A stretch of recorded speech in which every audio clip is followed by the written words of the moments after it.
Vamos ler Salmos capítulo 9, versículos 9 e 10. Eu farei a leitura. No Senhor podem encontrar alívio todos aqueles que passam por perseguições e sofrimentos. Ele é uma torre segura na hora da dificuldade. Por isso, Senhor, quem conhece o seu nome, confia no Senhor, porque Ele jamais abandona aqueles que o procuram sinceramente. Amém? Mas na vida que a gente vive aqui na Terra, muitas coisas boas acontecem, mas também coisas ruins acontecem. Desgraças, infelicidades, infortúnios. E esses infortúnios que nós sofremos podem ser divididos em duas categorias. São aqueles sofrimentos involuntários e quando nós sofremos voluntariamente. Tá? Vamos primeiro estudar a primeira categoria. Você já foi vítima de estelionato? Caiu no conto do vigário? Sim, provavelmente. Né? Já foi traído? Já foi alvo de calúnia, difamação e de conspiração? Já foi vítima de discriminação racial? Tratado injustamente na empresa onde você trabalha? Muitas vezes, esses sofrimentos não têm nada a ver com o nosso desejo, nossa vontade, com nossa intenção. Simplesmente, sem preparo nenhum, nós sofremos esses infortúnios e essas injustiças. Espero que isso não aconteça com você, nem comigo, mas a possibilidade de isso acontecer em nossas vidas é muito grande. Hoje eu gostaria, através de alguns exemplos bíblicos, como nós temos que lidar com esses sofrimentos involuntários, quando nós sofremos injustamente. Qual a postura a ser adotada por nós que somos crentes, que não somos salvos, diferentemente daqueles que ainda não conhecem Jesus Cristo. E o primeiro bom exemplo de quem sofreu injustamente é o nosso famoso José. José, ele foi amado um pouco mais do que outros irmãos pelo seu pai, Jacó. Ele contou um sonho que ele teve aos seus irmãos.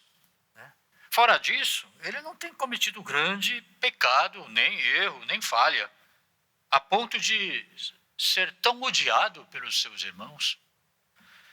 Irmãos quase o mataram, mas resolveram vendê-lo como escravo para o Egito. E na casa onde ele trabalhava, ele foi injustamente acusado de assédio sexual e foi parar na prisão. Imagina um jovem adolescente, sem green card, sem cidadania, mal conseguia se comunicar, sei lá, pelo idioma deles lá, e foi parar na prisão, um prisioneiro, um criminoso. Ele deve ter odiado muito seus irmãos. Ele deve ter olhado para o céu e questionado, por quê, Deus, isso está acontecendo comigo?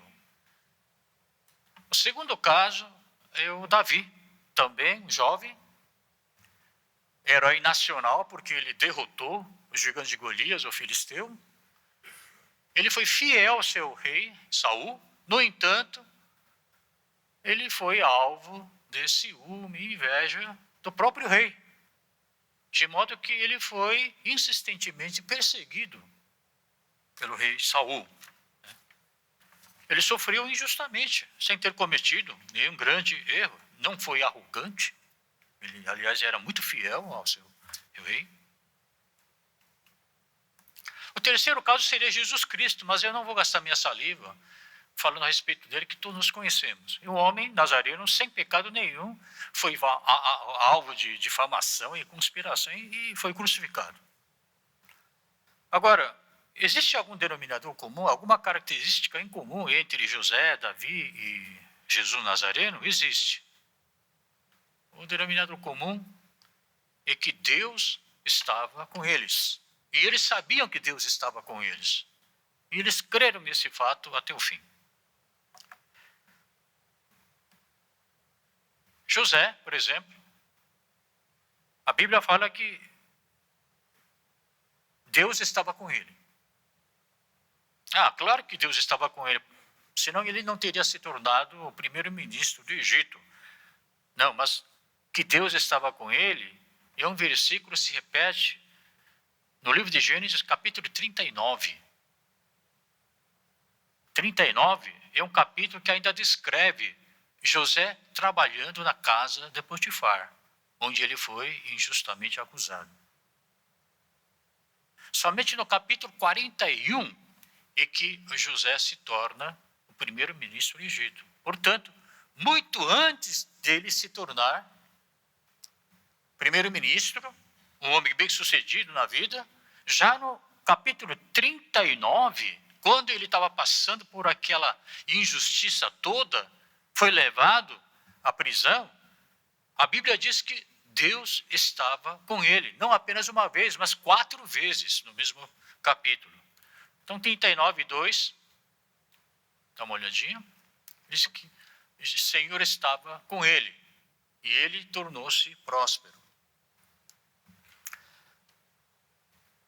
Portanto, como nós vimos hoje no texto, ele estava sofrendo injustamente, mas ele buscou a Deus, e Deus esteve com ele. Serviu de rocha firme, eterna, para ele. Nesse versículo que está diante de vocês, nós temos uma grande verdade que nós precisamos levar em consideração. O que significa ser uma pessoa próspera?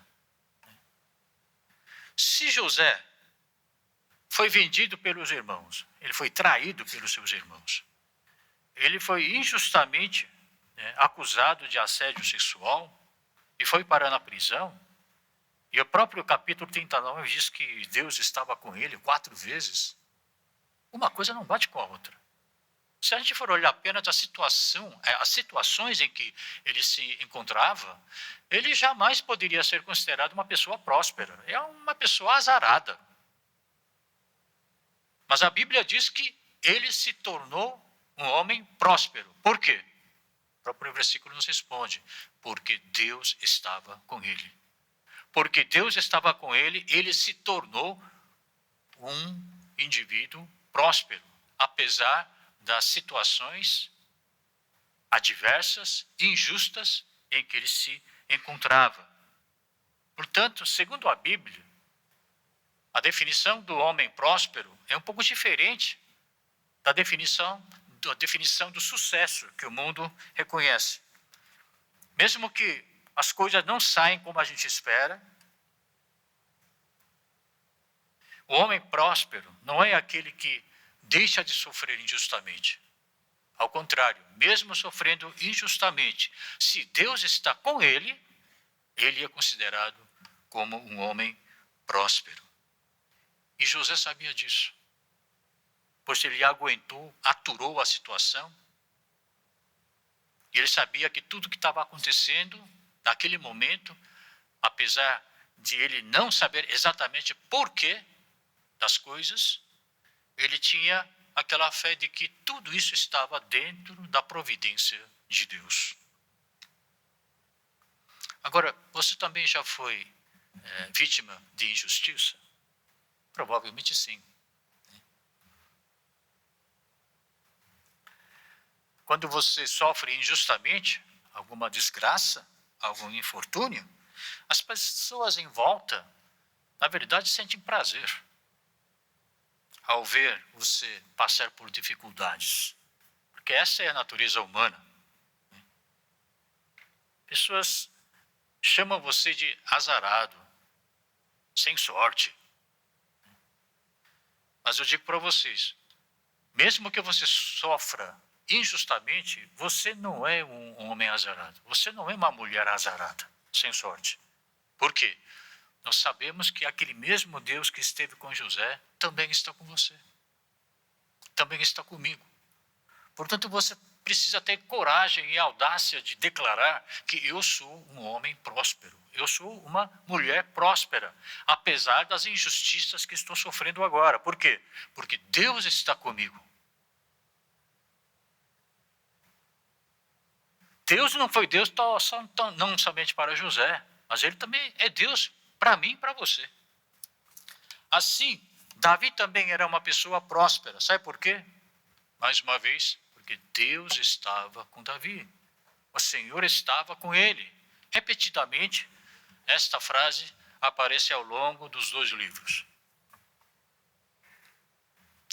Claro que quando você sofre injustamente, sem motivo aparente, sem justa causa, você reage com raiva, com indignação, né, com desejo de vingança e tudo mais. Agora, o Davi, sem justa causa, sem motivo, ele foi perseguido pelo rei Saul, mas ele jamais se entregou ao desespero. Ele não jogou tudo para o alto. Ele não desistiu de tudo. Por quê? Porque ele sabia que Deus estava com ele. E que, no tempo devido, essa situação iria se inverter. Ele tinha essa fé.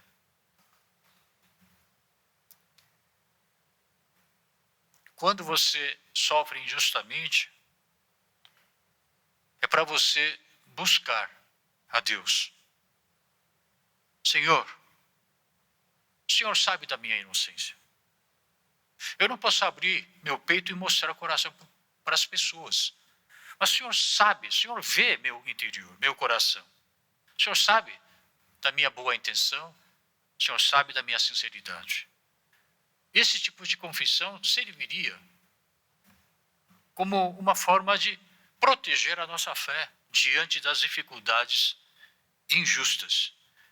Esse sofrimento também vai passar. Bons dias chegarão, porque eu sei que Deus fará isso. Tanto José, tanto Davi esperaram com paciência por esses dias. A Bíblia fala claramente que José ele foi vendido como escravo ao Egito aos 17 anos de idade. Gênesis 37, versículo 2.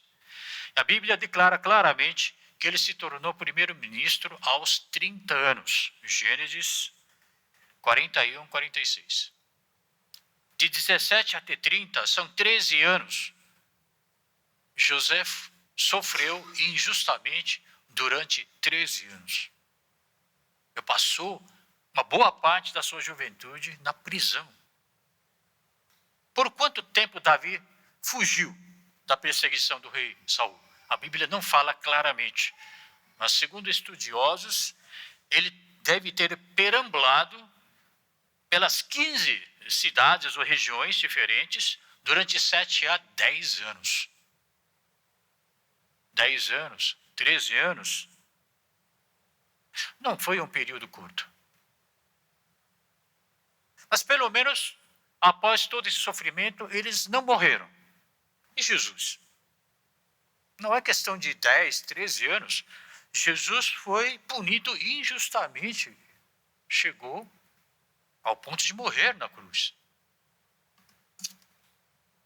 Quando você sofre injustamente ou falsamente acusado, você fica perplexo, sem saber o que fazer. Você perde seu equilíbrio, mas isso é normal, é natureza humana. Mas eu peço para você, não fique com raiva, não fique furioso, não fique nervoso. Não se entregue ao desespero. Não se deprecia demais. Pense no José, pense no Davi. Talvez o que você está sofrendo injustamente agora comparado com o sofrimento que José e Davi tiveram, é desse tamanho. Portanto, isso sirva de alívio para vocês. 1 Pedro tem um versículo que diz o seguinte. Ou seja, não consigo. Pois que vantagem há em suportar açoites recebidas por terem pecado? Mas se vocês suportam o sofrimento por terem feito o bem, isso é louvável diante de, quem sabe? Diante de Deus. Por tentar viver conforme a vontade de Deus, por tentar fazer o bem, por tentar ser testemunho, ou testemunha, né, de um bom cristão, você sofre injustamente. E se você aguentar isso, aos olhos de Deus, isso é muito louvável. A versão coreana diz, isso é muito lindo, bonito. Para Deus, a pessoa bonita não é aquela que tem boa aparência. Para Deus, pessoa bonita é aquela que pratica o bem, sofre injustamente por causa disso e aguenta até o fim.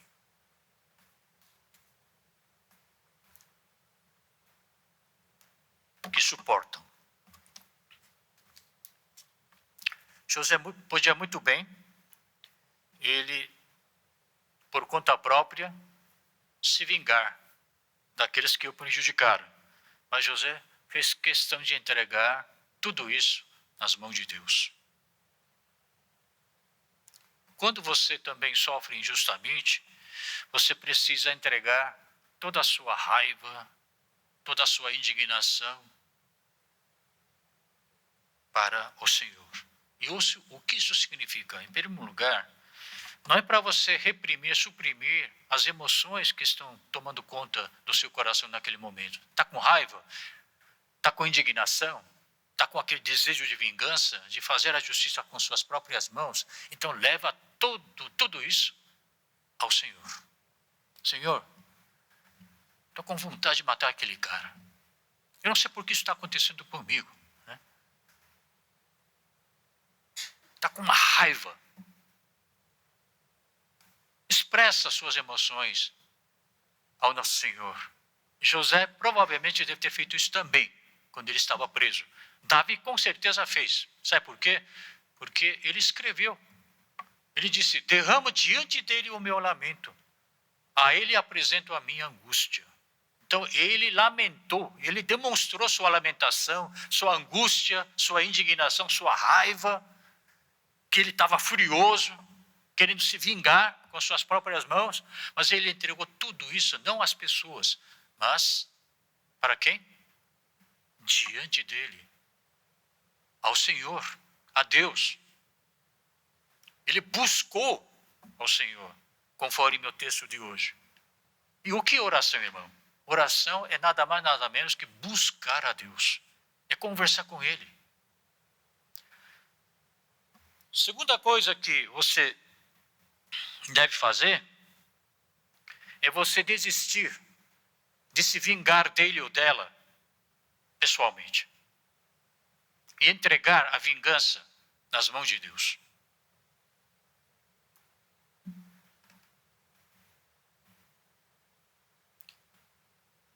Tendo fé no fato de que Deus intervirá. No tempo de Deus, à maneira de Deus. Por isso, Romanos diz o seguinte, meus queridos amigos, não busquem a vingança, mas ao contrário, deixem que Deus dê o castigo. Por que Deus falou isso? Por que Deus falou deixar a vingança para Ele mesmo? Por uma razão muito simples. Porque a vingança humana é imperfeita e muito emocional. Quando você seu coração está tomado pela raiva, em vez de praticar justiça, você acaba reagindo de maneira exagerada. E após ter se vingado, em vez de sentir alívio, o que você vai sentir? é vazio.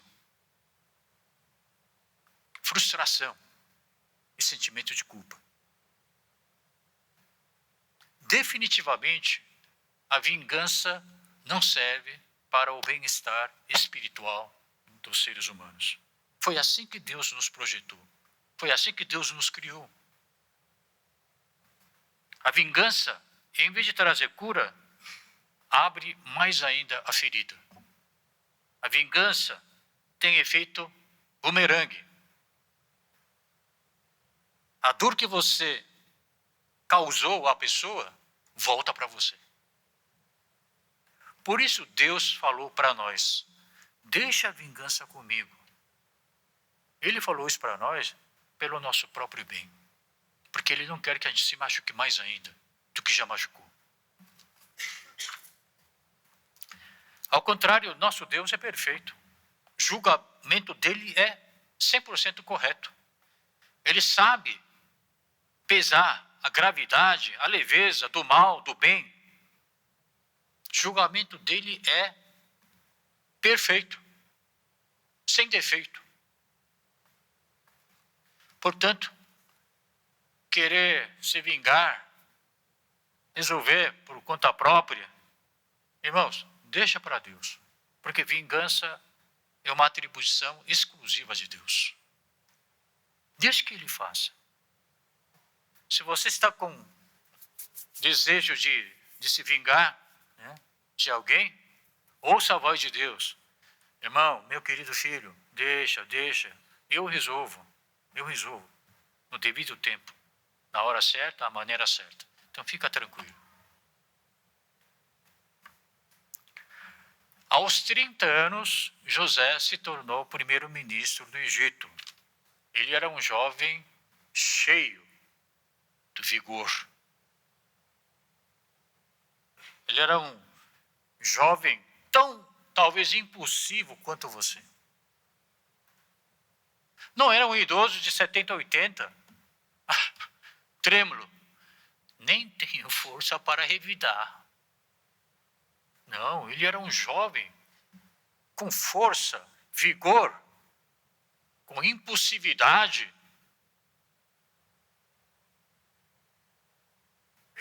E ele se tornou primeiro-ministro, portanto, ele estava numa posição em que ele podia muito bem se vingar daqueles que o prejudicaram, acabar com a família do Potifar e principalmente com a esposa dele. Mas em nenhum versículo na Bíblia diz que José, ao se tornar primeiro-ministro, muito furioso, vingativo, ele acabou com a família do Potifar. Não existe uma passagem como esta na Bíblia.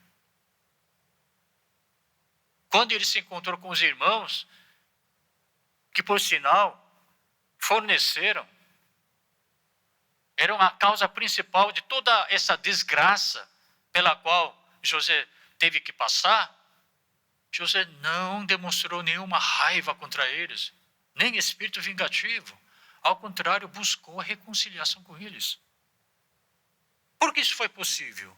Porque José sabia que Deus estava com ele, que tudo isso que aconteceu na vida dele fazia parte da providência de Deus, de tal maneira que quando ele se encontrou com os seus irmãos, o que ele falou? Deixa eu ver.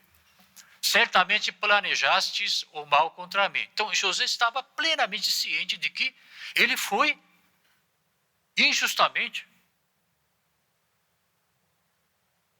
acusado, ele foi vendido injustamente pelos irmãos.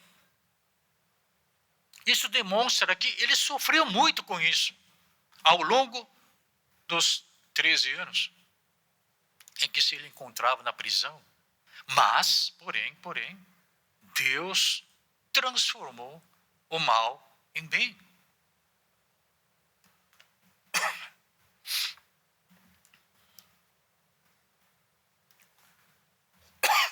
Porque José esperou que Deus atuasse no seu devido tempo, tudo aquilo que aconteceu, que ele pensava que era tipo sofrimento injusto, ele viu se transformar.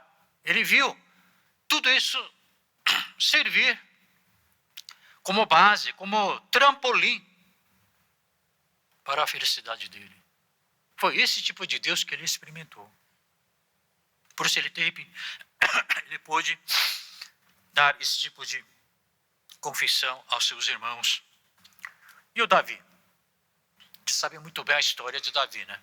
Enquanto ele estava sendo perseguido e fugindo da presença do rei Saul, ele teve duas oportunidades ímpares, duas oportunidades muito boas para matar o rei Saul. Mas ele não matou. Ele resolveu entregar tudo isso nas mãos de Deus. Você talvez foi demitido sem aviso prévio, isso acontece muito também em outros países. Foi demitido. De uma noite para outra, você está demitido. Injustamente. Você caiu na conta do vigário. O cara passou perna em você. Por descuido de outro motorista, você sofreu um acidente de carro, foi parar na UTI, gastou muito dinheiro.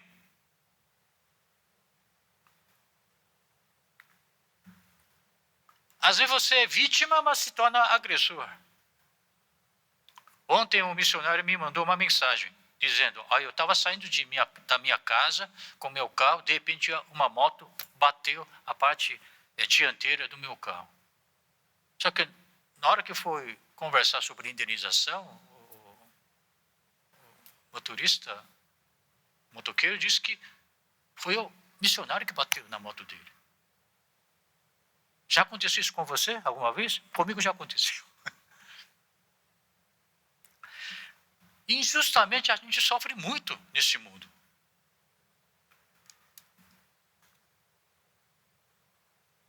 Se você puder resolver na base de conversa, faça isso. Se você tem que apelar para a lei, faça isso. Mas pode ser que o resultado não saia como você quer. Então, mesmo assim, quando isso acontecer, por favor, entregue tudo isso ao nosso Senhor Jesus Cristo. Porque Ele é capaz de transformar morte em ressurreição. Ele é todo-poderoso. Talvez isso que aconteceu com você seja o mal para você agora. Mas Deus pode muito bem transformar esse mal em bem, num determinado momento ao longo de sua vida. Bom, até aqui nós estudamos então aqueles infortúnios que nós sofremos involuntariamente, injustamente. Agora vamos estudar a respeito dos sofrimentos voluntários. Porque nós somos cristãos, porque nós temos a fé na ressurreição, muitas vezes nós somos obrigados a sofrer, obrigados a escolher sofrer. Somos obrigados a deixar que os outros façam-nos sofrer. Independentemente da nossa vontade, nós sofremos injustamente, mas também existem para nós sofrimentos que nós abraçamos voluntariamente. Mas aqui há a diferença, porque é um sofrimento que eu tomei a iniciativa. É um sofrimento consciente, é um sofrimento voluntário. Eu sou o agente do sofrimento.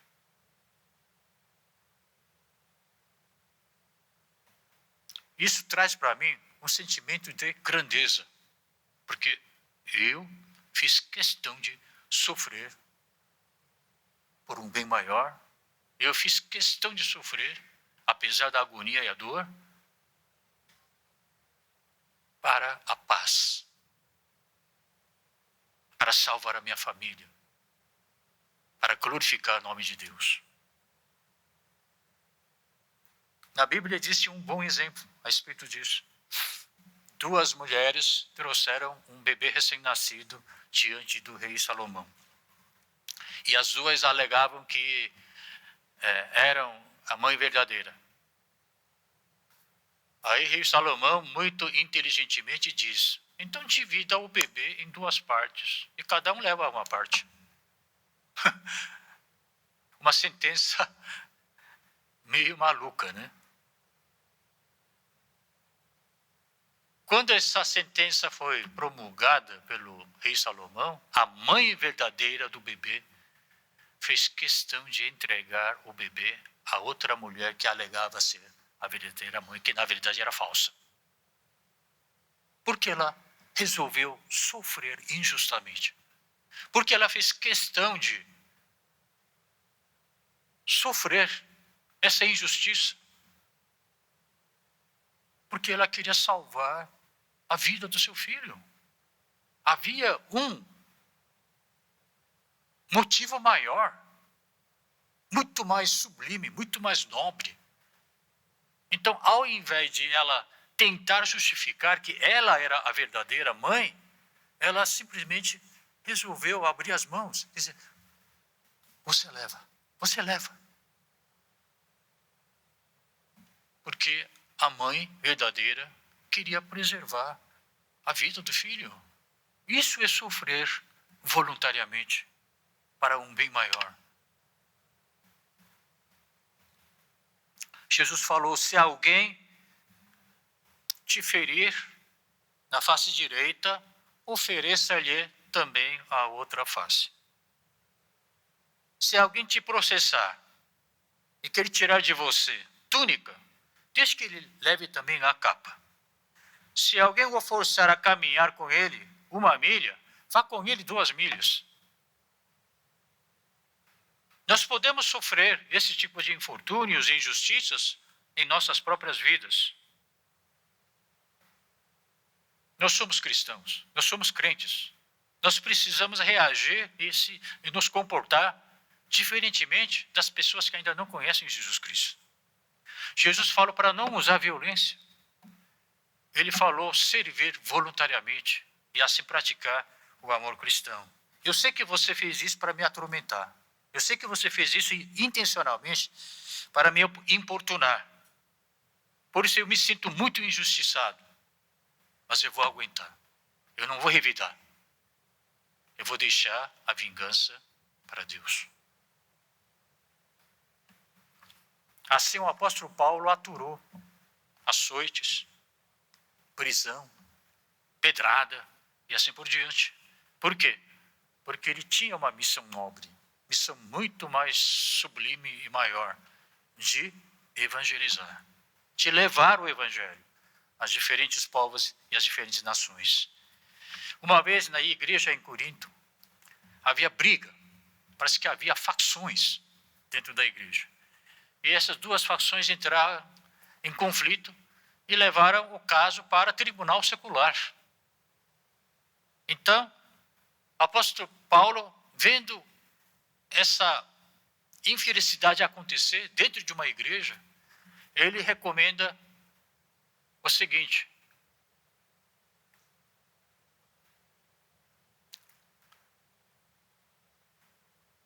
o fato de haver ações judiciais entre vocês já significa uma completa derrota. Quebrou a unidade, a união. Por que não preferem sofrer a injustiça? Por que não preferem sofrer o prejuízo? Para manter a igreja unida, para mostrar que a igreja é representante aqui na terra do reino de Deus, para mostrar que nós somos discípulos do Senhor Jesus Cristo, que nós amamos uns aos outros, por que não sofrer voluntariamente a injustiça?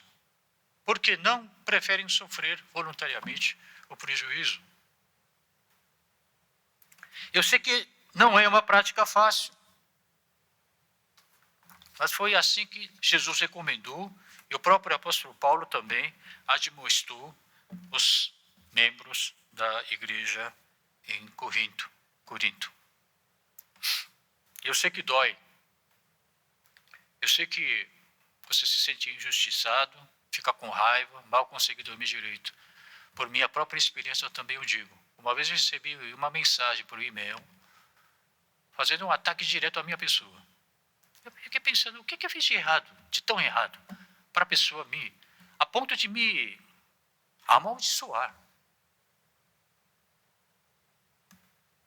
Eu mal consigo dormir direito. E essa mensagem, o pastor Davi também leu. Né? Me deu vontade de ir atrás. Porque mandou mensagem anonimato. Me deu vontade de dar um soco na cara dele. E pelo menos dar oportunidade de explicar. Perguntar. Por que você pensa dessa maneira a respeito da minha pessoa? Por que você diz isso? Me dá a chance de pelo menos explicar, me defender. Assim, mas era anonimato. Não podia fazer isso. Nessa ocasião eu me lembrei de José, Davi. Puxa, isso que eu estou sofrendo não é nada. José sofreu muito mais. Davi sofreu muito mais. Jesus nem se fala. Meu sofrimento, comparado ao sofrimento deles, é desse tamanho. Deixa para lá. Deixa que Deus resolva. No tempo de Deus, a maneira de Deus. E aguentar, e aturar. E se livrar do desejo de vingança. Porque a vingança pertence a Deus. Irmãos, no fim, quem que vai me dar recompensa? Quem que vai dar recompensa para você? Pelas boas ações, pelo seu viver, segundo a palavra de Deus. Não é o tio que mora ao lado. Não é pastor Jairo que vai dar recompensa. É Deus quem vai dar recompensa para você. Portanto, se você quer ganhar crédito, você tem que ser reconhecido por Deus, não por pessoas. Os judeus não reconheceram Jesus como Messias deles. Sabe por quê? Porque há uma passagem no Velho Testamento que diz que qualquer pessoa pendurada num madeiro está debaixo da condenação de Deus. Então eles consideravam Jesus, que foi pendurado numa madeira, como aquele que foi amaldiçoado por Deus. Portanto, jamais eles poderiam aceitar Jesus como o Messias dele. Mas e daí? E daí? Quem reconheceu quem ele é, a façanha dele, foi Deus. Por isso, na segunda Filipenses diz o seguinte: Deus o exaltou à mais alta posição. E Hebreu diz: ele se assentou à direita do Deus Todo-Poderoso. O mais importante é reconhecimento de Deus, não reconhecimento das pessoas. Portanto, quando você está passando por uma dificuldade, sofreu injustamente, ou resolveu sofrer justamente e tal, e as pessoas ficam comentando, cara é azarado, cara não sei o que, não tem sorte. Não liga para isso, não leva a sério o que os outros comentam. Importante você diante de Deus. Nessas horas que você tem que se ajoelhar, buscar a Deus. Deus, eu estou passando por uma dificuldade injustamente. Eu estou sofrendo com isso, Deus. Estava à vontade de dar um soco na cara dele, na cara dela, mas eu vou entregar tudo isso para o Senhor. Porque o Senhor falou que a vingança é a sua. Eu tenho plena convicção que no devido tempo, a maneira certa, Deus intervirá. Irmãos, eu quero resumir, terminar o sermão de hoje, dizendo o seguinte: José, ele foi parar na prisão injustamente. Davi foi perseguido injustamente pelo rei Saul. Jesus morreu injustamente na cruz. Você foi demitido injustamente. Você virou agressor em vez de vítima. Recebeu alguma mensagem de ataque à sua pessoa. Esses e outros sofrimentos injustos, quando você estiver passando por eles, por favor, lembre-se da passagem de hoje. Entregue a Deus. Entregue a Deus. Ele intervirá no momento certo. Qual foi o último ou mais recente sofrimento injusto pelo qual você passou?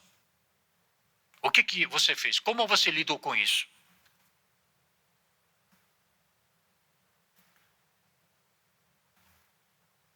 Eu não vou levar desaforo para casa. Você brigou com ele? E aí? Teve alívio? Se sentiu orgulhoso de si mesmo? Irmãos, pergunta que nós temos que fazer para nós mesmos é a seguinte: em que área da igreja ou da sua vida eu preciso ceder mais? Onde eu preciso suportar mais? Pelo fato de eu suportar sofrimento injusto, quem está sendo beneficiado? Este mundo em que nós vivemos, infelizmente, é muito malvado, mal intencionado. Você que procura viver conforme a vontade de Deus, o mundo, ao invés de te bater palmas, joga pedras. Este é o mundo em que nós estamos. Nessas ocasiões, vamos aprender com o apóstolo Paulo. Se não me mataram, amém. Sacuda a pó das suas mãos e siga para frente, em diante. Porque foi isso que nós fomos convidados por nosso Deus. Seja sofrimento voluntário ou involuntário, é importante nós entregarmos nossos sofrimentos, nossas angústias, nossas dores nas mãos de Deus. Ele certamente, de maneira justa, de maneira própria, de maneira oportuna, intervirá em benefício dos filhos que Ele ama. Vamos curvar nossa cabeça, irmãos.